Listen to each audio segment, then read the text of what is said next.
I cittadini hanno deciso e noi, come sempre, rispettiamo la loro decisione.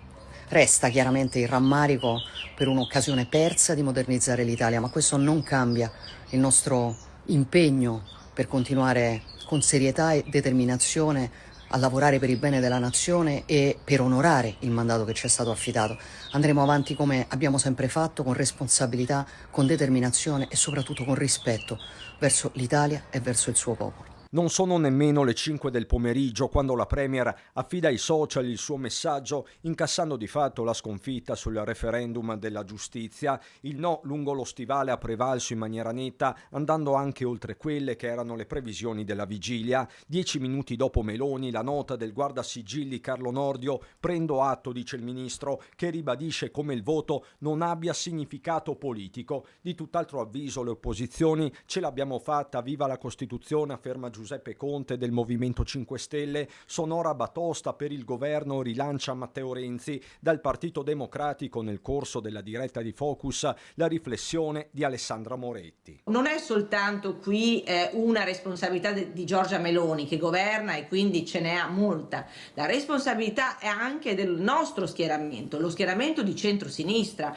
che alla luce della risposta che il Paese ha dato probabilmente deve cambiare strategia. Se l'analisi non può che essere politica, altrettanto significativo è il dato regionale, che racconta di un Veneto dove è prevalso ovunque il sì, seppure con differenze spesso notevoli tra capoluoghi e provincia profonda. Ad ogni buon conto, per la Lega, reduce dai funerali del leader Bossi, sta ritornando lo schema nord contro sud. Questo è un'altra chiave di lettura, insomma, in Veneto, Friuli, Trentino e Lombardia, insomma, il sì pare abbia vinto, e quindi questa è una lettura su una suddivisione territoriale che sta diventando marcata, sta ritornando ad essere marcata. Ci sono però due casi. Il primo riguarda Treviso capoluogo, la città di provenienza del ministro Nordio, dove le fibrillazioni tra alleati, soprattutto sui temi della sicurezza, sono quotidiane. Nei seggi cittadini a vincere, seppure di misura, è il no.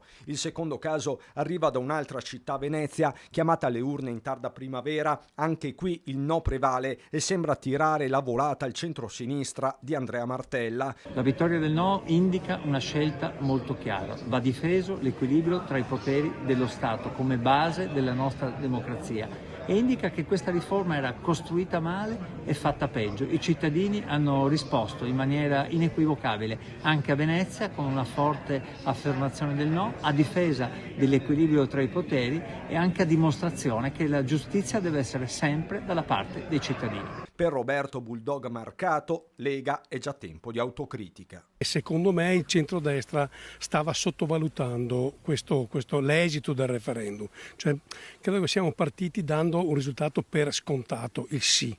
Invece così non è stato. Secondo me ci abbiamo investito poco.